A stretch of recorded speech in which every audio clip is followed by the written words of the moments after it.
y a quelque chose d'inhabituel dans le fait que tu sois ici, en ce moment précis. Ce n'est pas un algorithme qui t'a conduit jusqu'ici. Ce n'est pas le hasard. Ce n'est pas une simple coïncidence numérique parmi des milliards de vidéos sur Internet. Non. C'est une convocation. Une invitation silencieuse, glissée dans le fil de ta journée. Par une main qui te connaît mieux que tu ne te connais toi-même. Tu t'es peut-être réveillé ce matin avec un poids sur la poitrine que tu ne sais pas nommer. Ou peut-être que tu traverses une période de ta vie où tout semble figé, suspendu, comme si Dieu s'était tu. Peut-être que tu regardes les autres avancer, réussir, s'épanouir. Et toi, tu restes là, à te demander, pourquoi pas moi? Est-ce que Dieu m'a oublié? Je t'entends, je te vois. Et surtout, lui te voit. Ce que tu ressens en ce moment, cet étrange mélange de désir, de doute, d'attente et de feu intérieur, c'est que la signature d'un élu. Les personnes que Dieu choisit ne sont pas celles qui ont tout compris. Ce sont celles qui continuent de chercher même quand elles n'entendent rien, celles qui prient dans le silence, celles qui reviennent encore et encore vers lui, malgré les blessures, malgré les questions, malgré les nuits longues. Tu es l'une de ces personnes. Et cette vidéo a été préparée pour toi. Abonne-toi maintenant. Parce que ce canal a été créé pour les élus qui ne se reconnaissent pas encore comme tels.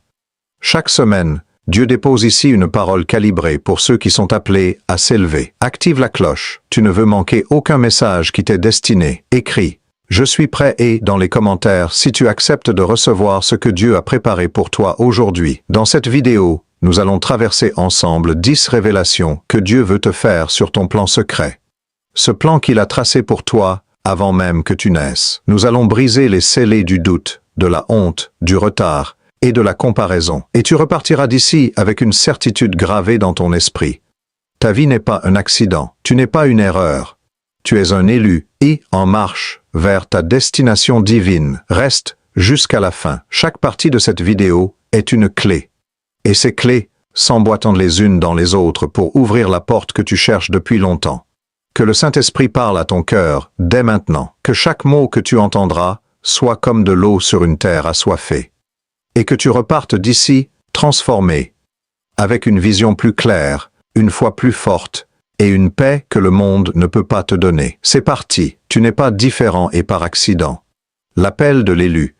Laisse-moi te dire quelque chose que personne autour de toi n'a peut-être eu le courage de te dire. Tu n'es pas bizarre. Tu n'es pas trop sensible, tu n'es pas trop intense, tu n'es pas inadapté. Tu es différent et, parce que tu es appelé, il y a des gens dans ta vie qui ne comprennent pas pourquoi tu penses comme tu penses. Pourquoi tu ressens les choses aussi profondément? Pourquoi tu ne peux pas te contenter de la surface des choses? Pourquoi tu cherches toujours plus loin, toujours plus haut?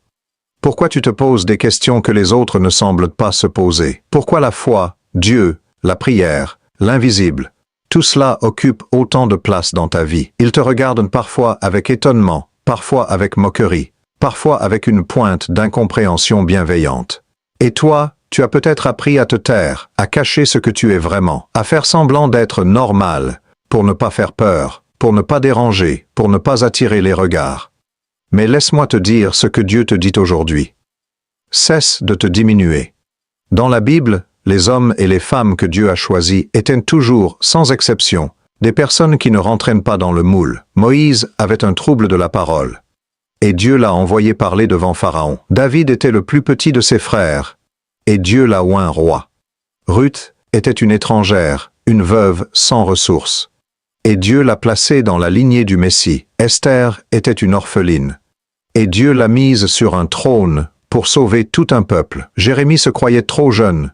Et Dieu lui a dit, « Avant même de te former dans le ventre de ta mère, je te connaissais, et je t'avais consacré. Ce que tu vis, cette sensation d'être à part, d'être sur une longueur d'onde différente des autres, c'est précisément la marque de l'onction. Les gens qui changent le monde ne viennent pas d'un moule standardisé. Ils viennent d'un four différent. Ils ont été façonnés différemment parce qu'ils sont destinés à faire quelque chose de différent. Écris 111 dans les commentaires si tu reconnais cette sensation. Te sentir à part, incompris et, mais en même temps, profondément attiré et par quelque chose de plus grand que toi. Voici la première chose que tu dois comprendre sur ton identité d'élu. Être choisi. par Dieu ne signifie pas que ton chemin sera facile. Cela signifie que ton chemin sera nécessaire. Il y a une différence capitale entre ces deux réalités. L'appel de Dieu n'est pas une assurance tous risques contre la souffrance. C'est une garantie que ta souffrance ne sera pas vaine. Pense à Joseph, jeté dans un puits, par ses propres frères, vendu comme esclave, emprisonné injustement, et pourtant, chaque étape de sa descente était en réalité une montée déguisée. Chaque prison était une salle de formation. Chaque trahison était un repositionnement, et au bout du chemin, il s'est retrouvé à la droite de Pharaon, second de tout l'Égypte, capable de sauver des millions de vies, y compris celles de ses frères qui l'avaient trahi. Dieu ne gaspille rien. Pas une larme, pas une nuit d'insomnie, pas une humiliation, pas une porte fermée. Tout ce que tu as vécu, tout, est du matériau entre les mains du maître artisan. Ton sentiment d'être différent n'est pas un défaut de fabrication, c'est une spécification technique. Tu as été conçu avec des caractéristiques particulières pour une mission particulière. Et cette mission, personne d'autre ne peut l'accomplir à ta place. Elle porte ton nom, elle porte ton ADN spirituel. Alors voici ma question pour toi. Et si tout ce que tu pensais être tes faiblesses étaient en réalité les contours de ton appel? Et si tes doutes cachaient une foi en formation? Et si ta solitude était une chambre de préparation? Et si ton retard apparent était en réalité un temps de maturation nécessaire? Tape « Je crois » dans les commentaires si tu acceptes cette vérité aujourd'hui. Tu n'es pas différent et par accident. Tu es différent et par onction. Le monde a besoin de ce que tu portes. Dieu a besoin de ce que tu portes. Et il est temps que tu arrêtes de t'excuser d'exister. Laisse-moi aller encore plus loin dans cette révélation. Parce que comprendre que tu es appelé change absolument tout dans la façon dont tu interprètes ta vie. Chaque matin, où tu t'es levé, et, sans comprendre pourquoi tu te sentais à part. Chaque soir où tu as regardé le ciel, en cherchant un sens que les autres autour de toi semblaient ne pas chercher. Chaque conversation où tu as retenu quelque chose de trop grand, de trop profond, de trop spirituel pour le partager par peur d'être incompris. Et tout cela, tout, était la pression de l'appel qui cherche à se frayer un chemin à travers toi. L'appel de Dieu est comme une rivière souterraine. Même quand on ne la voit pas, elle coule, même quand la surface paraît sèche et aride, en dessous, l'eau avance vers sa destination. Et un jour, parfois de façon spectaculaire, parfois de façon douce et progressive, elle jaillit, elle émerge à la surface. Et quand elle le fait, elle donne la vie à tout ce qui l'entoure. Tu es cette rivière, et ce que tu portes en toi, ce mélange unique de dons, d'expérience, de sagesse, de douleur transformée, d'amour pour Dieu et pour les hommes, est une eau dont le monde a soif.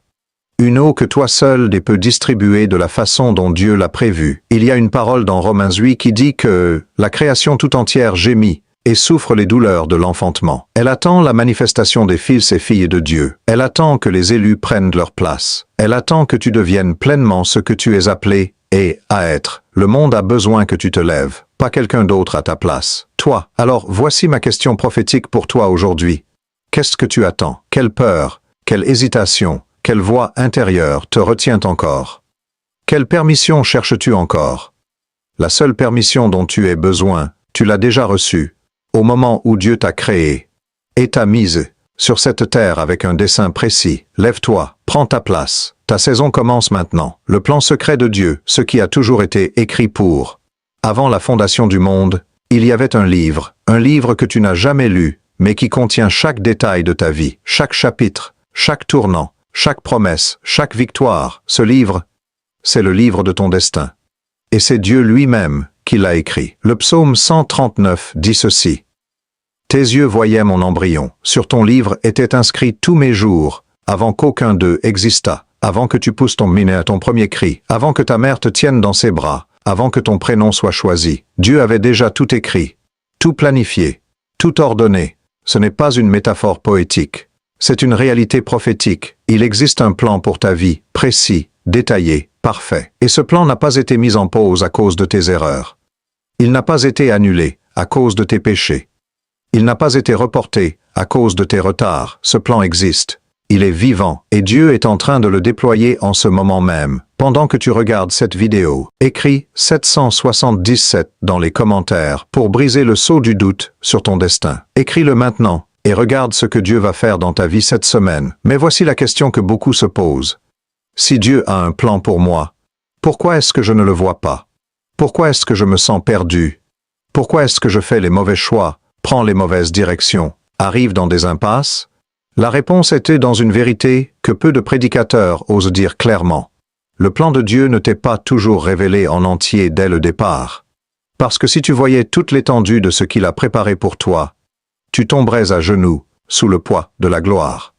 Ton esprit humain ne pourrait pas le contenir. Alors Dieu procède par étapes, par bribes, par révélation progressive. Il te donne juste ce qu'il te faut pour faire le prochain pas, pas les 10 prochains pas, juste le prochain. Et c'est là qu'intervient la foi. La foi n'est pas de voir le chemin en entier. La foi, c'est de faire confiance à celui qui le connaît, même quand toi tu ne vois que l'obscurité devant toi. Abraham a quitté son pays sans savoir où il allait. Il partit sans savoir où il allait. Hébreux 11:8. Dieu ne lui a pas donné un GPS. Il lui a donné une promesse, et Abraham a marché. Pas parce qu'il voyait la destination, mais parce qu'il connaissait la voix qui l'appelait. Toi aussi, tu connais cette voix. Peut-être qu'elle est murmurée depuis des mois, des années. Peut-être que tu l'as étouffée sous le bruit de la vie quotidienne, sous les obligations, sous les opinions des autres, mais elle est là. Elle a toujours été là. Et elle dit ceci. Je t'ai choisi. Je t'ai appelé. Viens. Avance. Je suis avec toi. Le plan secret de Dieu pour ta vie comporte plusieurs dimensions que je veux te dévoiler maintenant. La première, c'est la dimension de l'identité. Avant de savoir ce que tu vas faire, Dieu veut que tu saches qui tu es, parce que ce que tu fais découle de qui tu es. Et si tu ne sais pas qui tu es, vraiment, tu vas passer ta vie à imiter d'autres personnes, à suivre d'autres chemins, à vivre d'autres vies. Mais Dieu t'a créé pour vivre ta vie. Ton appel, ta mission. La deuxième dimension, c'est la dimension de la préparation. Tout ce que tu traverses en ce moment, même ce qui te semble inutile, douloureux, absurde, est de la formation. Les muscles ne se développent qu'avec résistance. La foi ne se fortifie qu'avec épreuve. Le caractère ne se forge qu'avec feu. La troisième dimension, c'est la dimension du déploiement. Le moment où tout ce que tu as appris, tout ce que tu as vécu, tout ce que tu as traversé, va être utilisé par Dieu pour sa gloire, et pour le bien de ceux qu'il te confiera. Ce moment arrive. Il est peut-être plus proche que tu ne le crois. Tape « Mon destin se déploie » dans les commentaires si tu crois que Dieu est en train de te préparer pour quelque chose de grand. Briser les scellés. Les mensonges qui t'empêchent de recevoir. Il y a des scellés sur ta vie. Pas des scellés que Dieu a posés. Des scellés que l'ennemi a posés. Des mensonges solidifiés par des années de répétition, de blessures, de voix extérieures qui parlent plus fort que la voix de Dieu. Et tant que ces scellés ne sont pas brisés, tu peux prier, jeûner, chanter des cantiques, mais tu n'accéderas pas pleinement à ce qui t'appartient. Voici les 5 mensonges les plus puissants que l'ennemi utilise contre les élus. Premier mensonge, tu es trop imparfait, et pour être utilisé, et par Dieu, c'est le plus répandu, et c'est une perversion totale de la grâce. Dieu n'appelle pas les qualifiés. Il qualifie les appelés. Moïse était meurtrier, David était adultère, Pierre a renié Jésus 3 fois, Paul a persécuté les chrétiens. Et pourtant, ils sont tous dans le Hall of Fame de la foi. Dieu utilise des vases fissurés parce que c'est par les fissures que sa lumière filtre. Si tu attends d'être parfaite pour répondre à l'appel, tu attends quelque chose qui n'arrivera jamais dans cette vie. Écris. Je brise ce mensonge dans les commentaires si ce premier scellé a été posé sur ta vie. Deuxième mensonge. Il est trop tard pour toi. L'ennemi adore te convaincre que tu as raté ta fenêtre d'opportunité, que tu as pris trop de mauvaises décisions, que tu as perdu trop de temps, que les meilleures années sont derrière toi. C'est un mensonge. Dieu est le Dieu de la restauration. Il rend les années dévorées par les sauterelles. Joël 2,25. Il fait sortir la source du rocher. Il transforme le désert en jardin. Et il peut reprendre ta vie là où tu en es, pas là où tu aurais voulu en être, et faire quelque chose de magnifique avec ce qui reste. Troisième mensonge. Dieu ne t'aime pas autant que les autres. Ce mensonge est particulièrement dévastateur parce qu'il attaque directement la relation. Et une relation blessée ne peut pas recevoir pleinement. Si au fond de toi, tu penses que tu dois mériter l'amour de Dieu, que tu dois gagner sa faveur, que tu es moins aimé, parce que ta vie est plus difficile, alors tu ne comprends pas encore l'amour agapé. L'amour de Dieu n'est pas conditionnel. Il n'est pas à la hauteur de ta performance. Il n'est pas proportionnel à tes réussites. Il est infini, immuable, inconditionnel, et il t'est adressé à toi, personnellement, individuellement, complètement. Quatrième mensonge. Ta prière ne sert à rien. Il t'est peut-être arrivé de prier pour quelque chose avec une foi immense et de ne pas voir de réponse. Et lentement, le découragement s'est installé. L'ennemi veut couper le canal de communication entre toi et Dieu, parce qu'il sait que si tu maintiens cette ligne ouverte, tu es inarrêtable. Ne laisse pas le silence de Dieu être interprété comme son absence. Dieu entend chaque prière, et sa réponse est toujours parfaite, même quand elle n'est pas immédiate. 5e mensonge. Tu n'as pas assez de foi, c'est le mensonge de la comparaison spirituelle. Tu regardes d'autres croyants, et tu te dis qu'ils ont une foi plus grande, plus pure, plus puissante. Mais Jésus a dit qu'une foi de la taille d'une graine de moutarde peut déplacer une montagne. Ce qui compte n'est pas la quantité de ta foi, c'est l'objet de ta foi. Si ta foi, même petite, est placée en Dieu, elle est suffisante. Écris 444 dans les commentaires pour activer la destruction de ces 5 scellés sur ta vie en ce moment. Laisse le Saint-Esprit faire ce travail de libération pendant que tu regardes cette vidéo. Ces mensonges ne disparaissent pas automatiquement. Ils se brisent par la parole de Dieu, par la prière, par la connaissance de l'identité que Dieu t'a donnée. C'est pour ça que tu dois continuer à te nourrir de vérités spirituelles. C'est pour ça que tu dois rester connecté à des espaces qui te rappellent qui tu es vraiment. Je veux maintenant aller plus loin dans la question des scellés, parce que certains d'entre eux sont si subtils qu'on ne les reconnaît même pas comme des mensonges. On les a intégrés comme des vérités. On les porte comme une seconde nature, et ils opèrent dans l'ombre, silencieusement, pour limiter ce que l'on ose demander à Dieu, ce que l'on ose croire possible, ce que l'on ose entreprendre. Il y a par exemple le scellé de l'héritage, la conviction que ton origine familiale, sociale, culturelle ou géographique détermine ton plafond, que parce que personne dans ta famille n'a jamais réussi dans tel domaine, toi non plus tu ne peux pas, que parce que tu viens d'un contexte précaire, d'un pays en développement, d'un quartier défavorisé, d'une famille brisée, ton destin est limité par ses coordonnées de départ. C'est un mensonge. Dans le royaume de Dieu, l'origine n'est pas le déterminant, l'onction est le déterminant. Il y a aussi le scellé de la comparaison chronique, cette habitude de mesurer ta vie, ta foi, ta réussite, tes dons sur l'étalon de quelqu'un d'autre. La comparaison est un vol, elle te vole ta joie, ton identité, ton élan. Dieu ne t'a pas créé pour être une meilleure version de quelqu'un d'autre. Il t'a créé pour être la version unique et irremplaçable de toi-même. Il y a enfin le scellé de l'indignité chronique, cette certitude enfouie que tu n'es pas assez bien pour recevoir ce que Dieu offre. Ce scellé est brisé en un seul verset. Car Dieu a tant aimé le monde qu'il a donné son Fils unique, afin que quiconque croit en lui ne périsse point, mais qu'il ait la vie éternelle. Quiconque, toi inclus et, sans condition de mérite, écrit. Tous les scellés sont brisés. Dans les commentaires pour clore définitivement cette liste de mensonges et ouvrir ton esprit à la vérité libératrice de Dieu, la saison de préparation. Comprendre le silence de Dieu. Il y a des saisons dans la vie d'un élu qui ressemblent à du silence, à de l'absence, à de l'oubli, des saisons où tu pries et tu n'entends rien, où tu cherches un signe et le ciel semble fermé, où tu attends une réponse et les jours passent, puis les semaines, puis les mois, et dans ces saisons, la tentation est si grande de conclure que Dieu n'est pas là, ou qu'il ne se soucie pas de toi, ou que tu as fait quelque chose qui t'a définitivement éloigné de sa présence. Mais voici la vérité que je dois te dire. Le silence de Dieu n'est pas de l'abandon.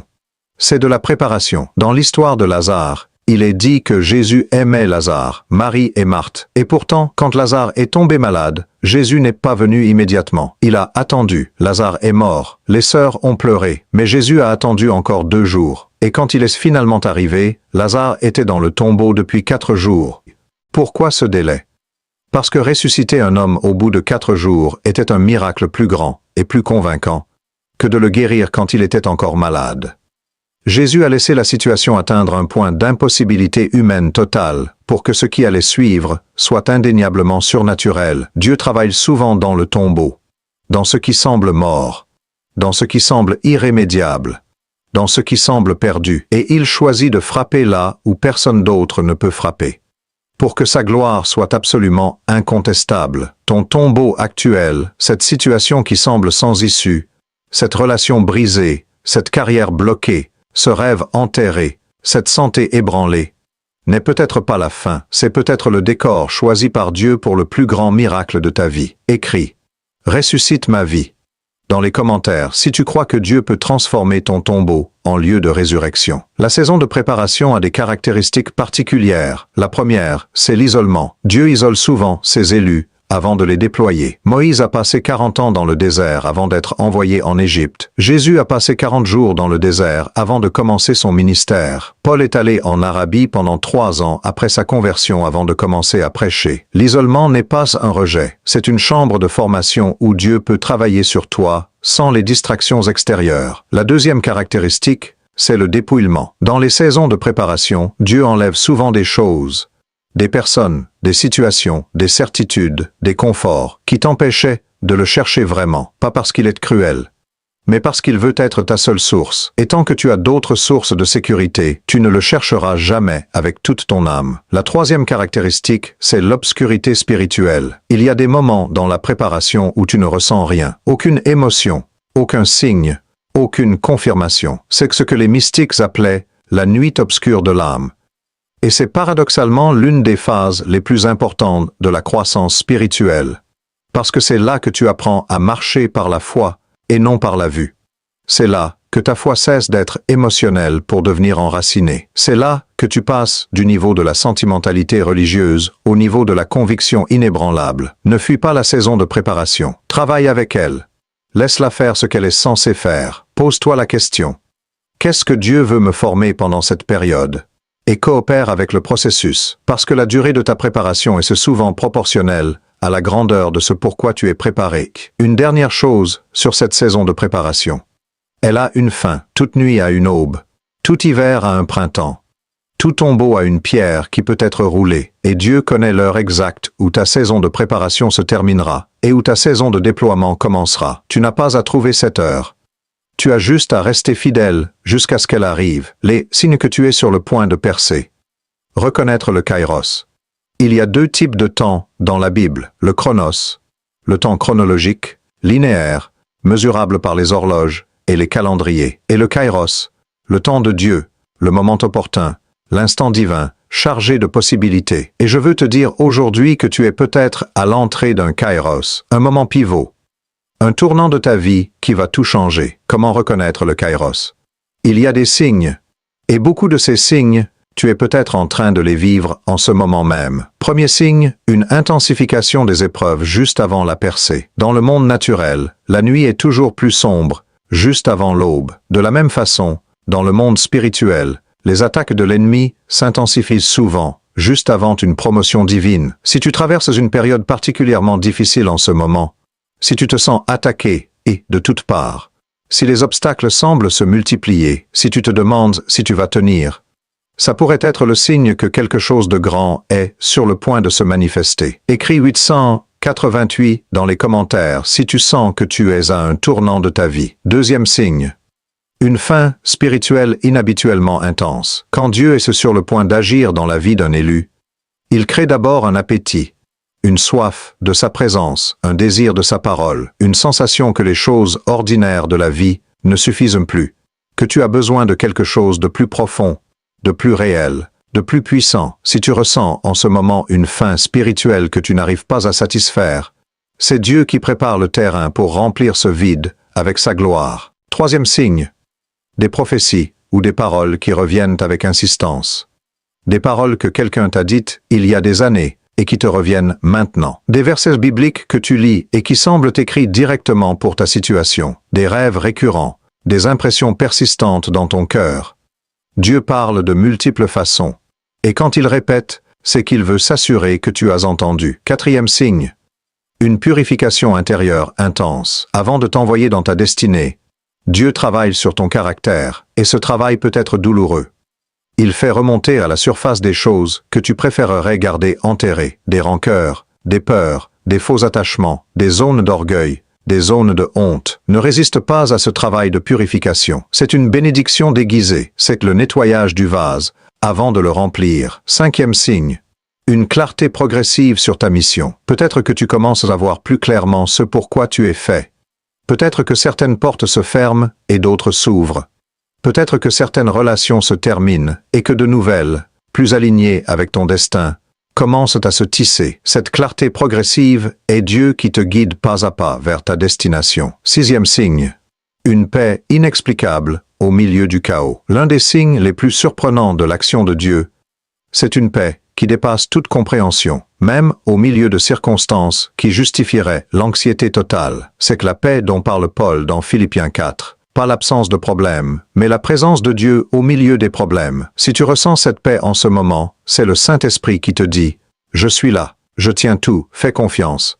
Tape « Mon Kairos est maintenant » dans les commentaires si tu crois que tu es à l'entrée de ton temps divin. Je veux approfondir encore ce que signifie reconnaître le Kairos. Parce que beaucoup d'élus manquent de leur moment divin, non pas par mauvaise volonté, mais par manque de discernement. Ils ne reconnaissent pas l'invitation quand elle arrive. Ils cherchent un grand signe, une voix dans le ciel, une révélation spectaculaire. Et pendant ce temps, Dieu frappe à leur porte à travers des choses apparemment ordinaires.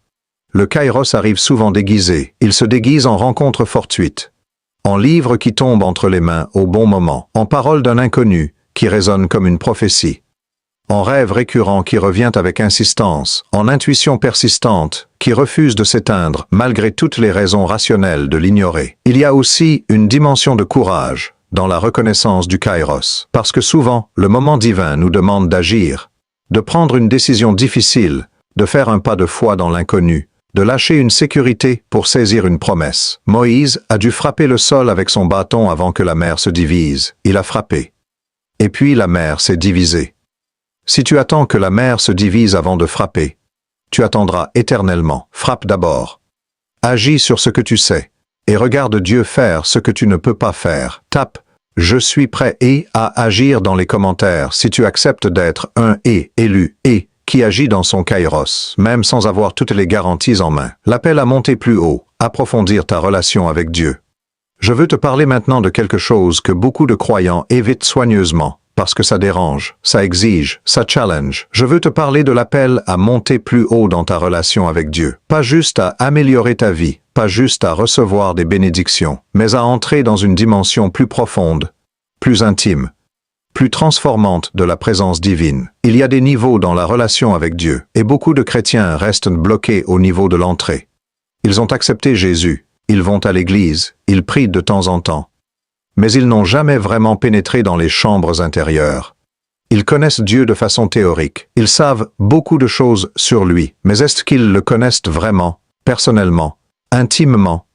C'est que la différence que Jésus décrit en Matthieu 7 quand il dit « Beaucoup me diront en ce jour-là, Seigneur, Seigneur. Et alors je leur dirai ouvertement, je ne vous ai jamais connu. Pas, je ne vous ai jamais vu. Pas, je ne vous ai jamais entendu.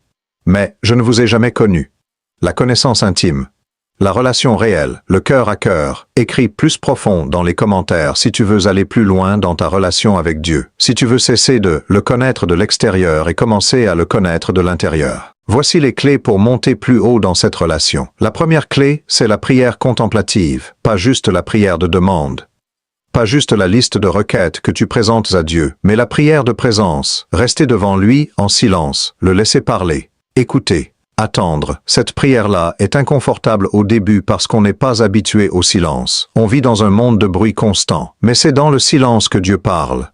Une voix douce et suave, comme l'a entendu Élie dans le désert. La deuxième clé, c'est la méditation de la parole.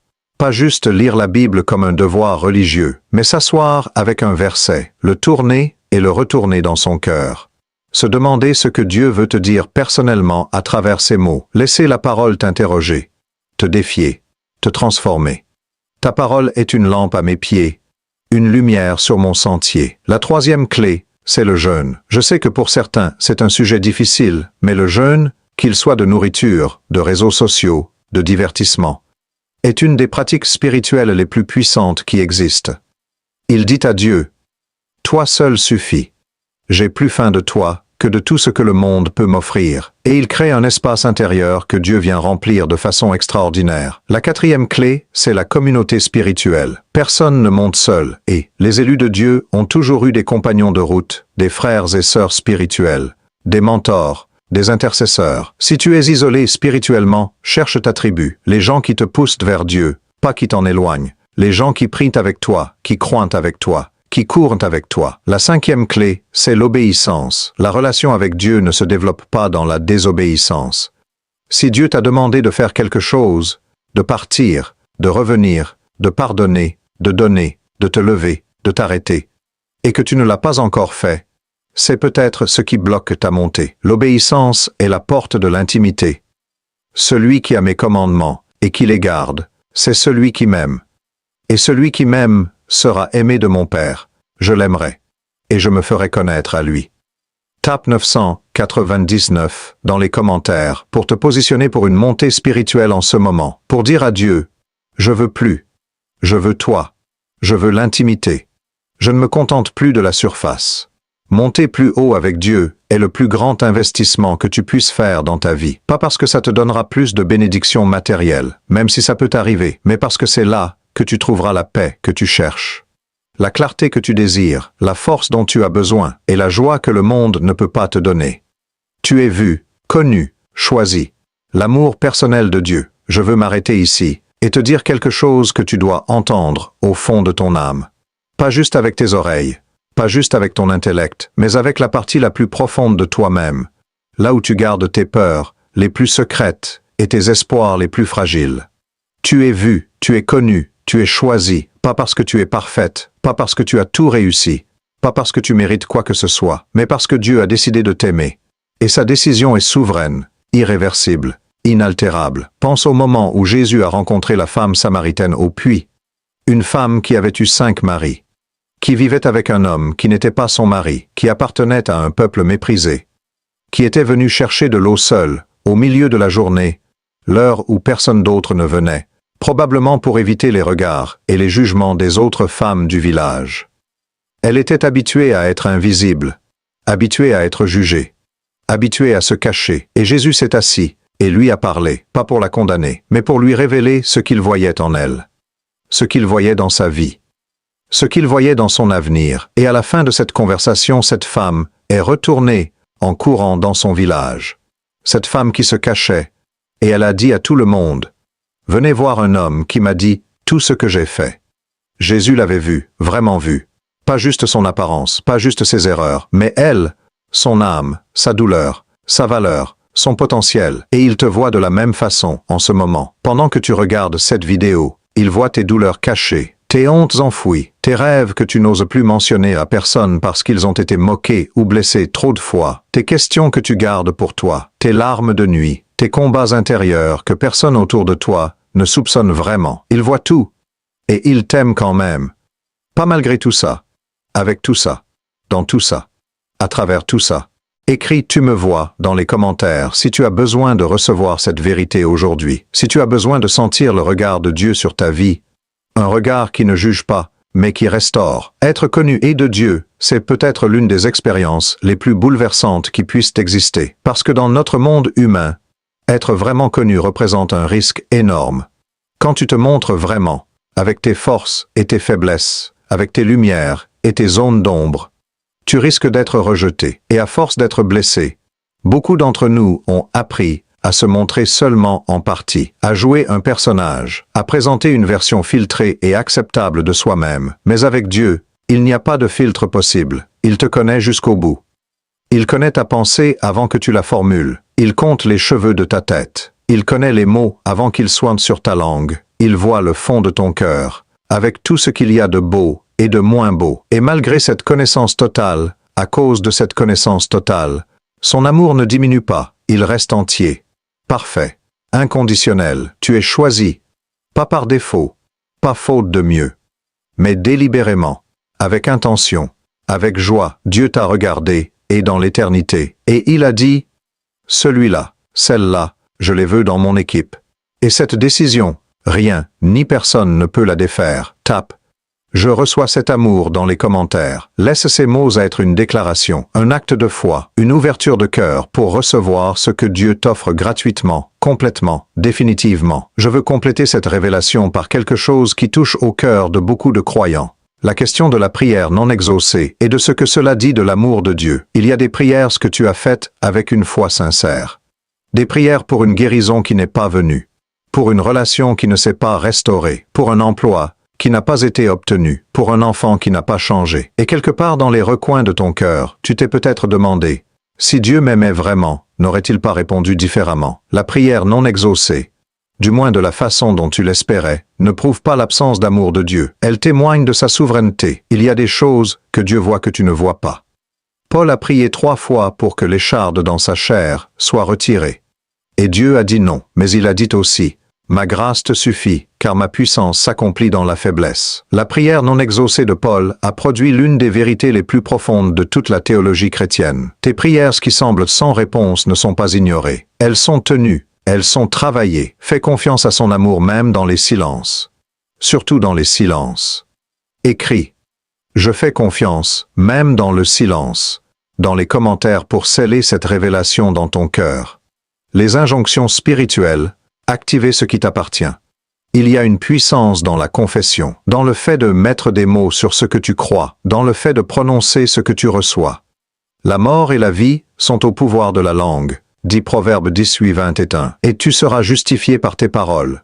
Dit Jésus en Matthieu 12-37, les paroles que tu prononces et les paroles que tu écris, les déclarations que tu fais, ne sont pas de simples sons. Elles activent quelque chose dans le domaine spirituel. C'est pour ça que dans cette section, je veux te donner des injonctions spirituelles précises. Des déclarations à faire.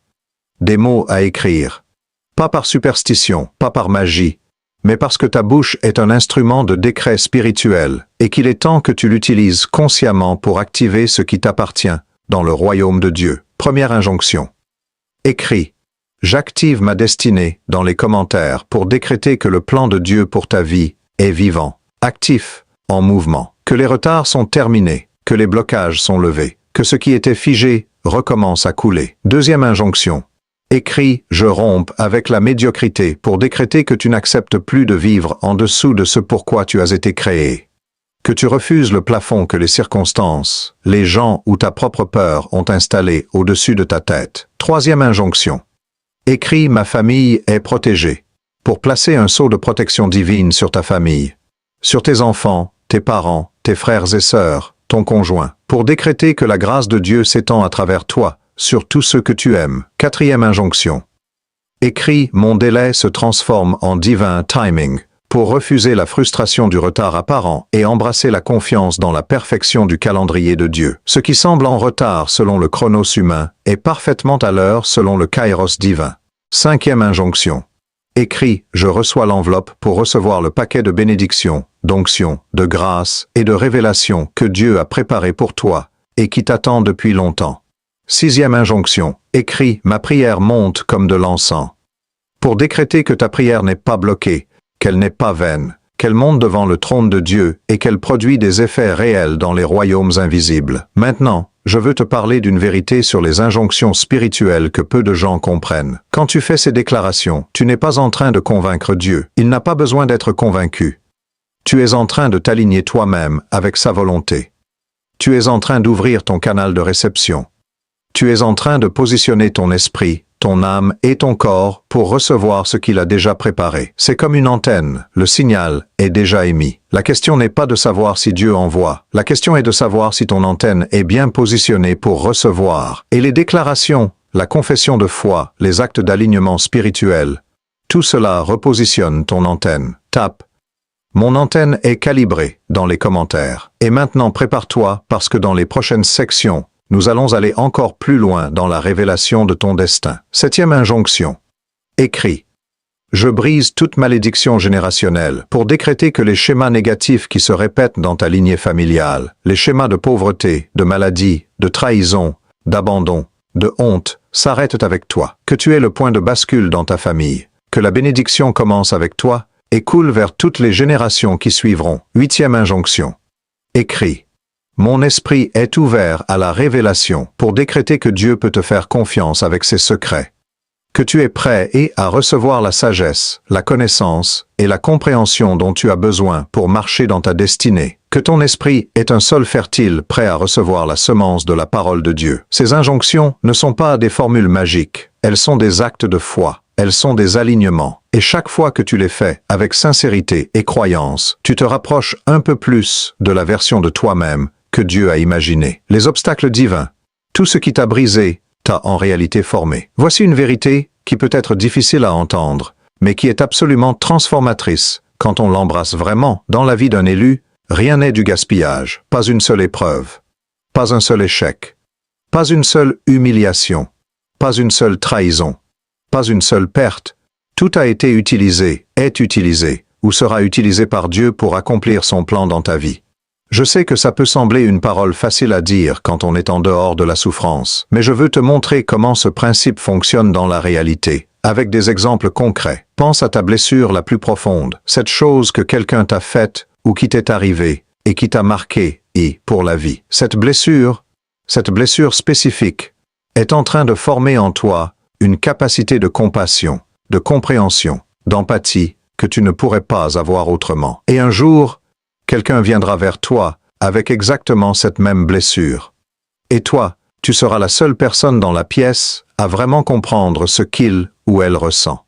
Et ta présence, ta parole, ton témoignage, tout ça guérira cette personne d'une façon que personne d'autre n'aurait pu faire. Dieu fait ça. Il prend ta douleur et la transforme en onction. Il prend ta cicatrice et en fait un scalpel. Il prend ce qui t'a cassé et le transforme en ce qui permet de casser les chaînes des autres. Écris « Ma douleur devient ma puissance ». Dans les commentaires, si tu acceptes cette transformation aujourd'hui, pense aussi à tes échecs. Ces projets qui n'ont pas abouti. Ces relations qui ont mal tourné. Ces décisions qui se sont révélées mauvaises. Combien de fois as-tu pu voir que l'échec t'avait protégé de quelque chose de pire? Que la porte fermée t'avait épargné une prison dorée? Dieu dirige parfois nos pas à travers des détours qui ressemblent à des erreurs. Mais dans la topographie de son plan, ces détours sont en réalité les routes les plus efficaces pour arriver à la destination. Pense à tes deuils, ces pertes, de personnes aimées, de rêves, d'opportunités, de versions de toi-même. Le deuil est l'une des expériences les plus déshumanisantes que l'on puisse traverser. Et pourtant, c'est souvent dans le deuil que les gens font les plus grandes découvertes sur Dieu, que la foi devient réelle, viscérale, existentielle, et non plus seulement intellectuelle ou culturelle. Il y a un paradoxe au cœur du christianisme. C'est à travers la mort que vient la vie, à travers la croix que vient la résurrection, à travers le grain de blé qui tombe en terre et meurt que vient le fruit abondant. Et dans ta vie, les morts que tu as vécues, les faims, les pertes, les deuils, sont des préludes à des résurrections que tu n'imagines pas encore. Tape « Je crois en ma résurrection » dans les commentaires et laisse ces mots être une déclaration prophétique sur ta vie. Il y a encore une dimension des obstacles divins que je veux partager avec toi. Et c'est la question de la restauration de l'honneur. Dans la culture de l'honneur, et la culture biblique est une culture de l'honneur, la honte est l'une des blessures les plus dévastatrices. Être humilié, trahi, exposé dans ses faiblesses, rabaissé publiquement, ces expériences laissent des marques profondes sur l'âme, et beaucoup d'élus portent le poids de la honte comme un manteau qu'ils ne peuvent pas enlever. Mais il y a une promesse extraordinaire dans Ésaïe 60, et 1. Au lieu de votre honte, vous aurez une double portion. Double portion. Pas simplement récupération de ce qui a été perdu, mais double restitution. Dieu ne se contente pas de réparer, il surpasse. Il va au-delà de la restauration pour entrer dans la surabondance. La honte que tu portes n'est pas ton destin. Elle est le contraste qui rendra ta gloire encore plus éblouissante quand Dieu l'aura transformée. Comme l'or qui sort du feu plus pur qu'avant. Comme le diamant qui se forme sous une pression extrême. Comme la perle qui naît d'une irritation. Ta honte est en train de se transformer. Et les gens qui ont ri, les gens qui ont dit que tu ne t'en sortirais pas, le témoignage de ta vie, de ce que Dieu va faire à partir de là où tu en es, sera la réponse la plus puissante et la plus éloquente que tu puisses leur donner. Pas avec des mots, avec ton existence transformée. Écris. Ma honte se transforme en gloire dans les commentaires. Et crois-y vraiment, parce que c'est ce que Dieu a promis. Et il ne ment jamais. La conclusion est l'appel final. Ta vie recommence maintenant. Nous sommes arrivés à la fin de ce voyage ensemble, et je veux que tu prennes un moment, maintenant, pendant que tu lis ces mots, pour sentir ce qui s'est passé pendant cette vidéo. Quelque chose a changé. Peut-être que tu ne sais pas encore mettre des mots dessus, mais il y a quelque chose de différent en toi par rapport à quand tu as commencé. Une petite graine de plus, une lumière un peu plus vive, une conviction un peu plus ferme. Ce n'est pas un hasard, c'est que la parole de Dieu qui fait son travail. Elle ne revient pas à vide. Elle accomplit ce pourquoi elle est envoyée. Et les révélations que tu as reçues aujourd'hui, Elles ont été plantées dans ton esprit et dans ton cœur. Elles vont germer. Elles vont produire du fruit. Dans les jours, les semaines, les mois qui viennent, tu vas voir des choses se déplacer dans ta vie, des blocages se lever, des portes s'ouvrir, des révélations venir, et quand ça arrivera, je veux que tu te souviennes de ce moment. Voici ce que je veux que tu fasses maintenant, concrètement, primo. Si tu n'es pas encore abonné à cette chaîne, abonne-toi maintenant, active la cloche, parce que chaque semaine, il y a une parole déposée ici qui est pour toi. Et tu ne veux pas la manquer. Ce canal a été créé pour toi. Pour ceux qui se sentent différents, appelés, en marche vers quelque chose de grand, secondo. Écris dans les commentaires la déclaration la plus puissante de cette vidéo. Celle qui a résonné le plus fort en toi, que ce soit je suis prêt et mon chaos est maintenant, ma douleur devient ma puissance, ou n'importe quelle autre. Écris-la, affirme-la publiquement, et regarde ce que Dieu va faire. Tertio. Partage cette vidéo avec une personne qui en a besoin. Tu sais, cette personne dans ta vie qui se sent perdue, qui doute, qui a besoin d'être rappelée à son identité divine. Envoie-lui cette vidéo, soit le canal à travers lequel Dieu lui parle aujourd'hui. Je veux aussi te laisser avec cette pensée finale. Le fait que tu aies regardé cette vidéo jusqu'au bout n'est pas anodin. Beaucoup de personnes auraient décroché en cours de route. Toi, tu es resté, parce qu'il y a quelque chose en toi qui reconnaît la vérité quand elle parle, quelque chose qui résonne avec ce qui a été dit ici. Ce quelque chose, c'est l'Esprit de Dieu en toi qui confirme ce que tu entends. Cette petite voix intérieure qui dit « Oui, c'est vrai, c'est pour moi ». Écoute-la, fais-lui confiance, elle te mène vers ta destinée. Écris « Je suis un E-L-U-E » en marche dans les commentaires pour sceller tout ce que tu as reçu aujourd'hui, pour déclarer que ta vie a un sens, que tu as une mission, que Dieu est avec toi et que la meilleure partie de ton histoire est encore à écrire. Je t'aime, je crois en toi et je crois en ce que Dieu a déposé en toi. Jusqu'à la prochaine vidéo. Reste dans sa présence, reste dans sa parole et garde les yeux fixés sur lui. Il ne te décevra pas. Que la grâce et la paix de Dieu soient avec toi, maintenant et toujours. Amen. Une dernière chose. Parce que je ne veux pas que tu partes d'ici sans ceci. Quelqu'un regarde peut-être cette vidéo dans un moment de vrai désespoir. Quelqu'un pour qui les mots « tu es vu, tu es connu, tu es choisi » semblent être adressés à quelqu'un d'autre, pas à toi. Quelqu'un qui pense intérieurement « il ne connaît pas ce que j'ai fait. Il ne sait pas où j'en suis réellement. Je veux te parler à toi directement. Oui, à toi. Dieu sait tout. Et il est ici quand même. Cette vidéo est arrivée jusqu'à toi quand même. Le Saint-Esprit a touché ton cœur quand même. Pas malgré qui tu es. À cause de qui tu peux devenir, à cause de ce qu'il voit en toi, que toi tu ne vois pas encore. La grâce n'est pas réservée aux gens qui ont presque tout bon. Elle est précisément pour ceux qui ont tout raté, et qui lèvent les yeux vers celui qui peut tout renouveler. Si quelqu'un est en Christ, il est une nouvelle créature. Les choses anciennes sont passées. Voici. Toutes choses sont devenues nouvelles. 2 Corinthiens 5:17. Toutes choses. Pas quelque chose. Pas certaines choses. Toutes choses. Ta nouvelle créature t'attend, ton nouveau chapitre est ouvert. Et Dieu tient la plume, prêt à écrire avec toi les pages les plus belles de ta vie. Écris « Je recommence » dans les commentaires et laisse cette déclaration être le premier mot de ton nouveau chapitre. Tu n'es pas arrivé, et jusqu'ici, par hasard. Et tu ne repartiras pas d'ici sans une transformation. C'est la promesse. C'est la certitude, c'est la grâce. À très bientôt dans la prochaine révélation. Ce canal est ton espace. Un espace de vérité, de foi et de transformation. Chaque vidéo est une lettre adressée à toi personnellement par un Dieu qui ne cesse jamais de parler à ses élus. Reste, reviens, grandis et emmène avec toi ceux que tu aimes vers cette lumière que tu es en train de découvrir. Dieu est fidèle, hier, aujourd'hui et pour toujours.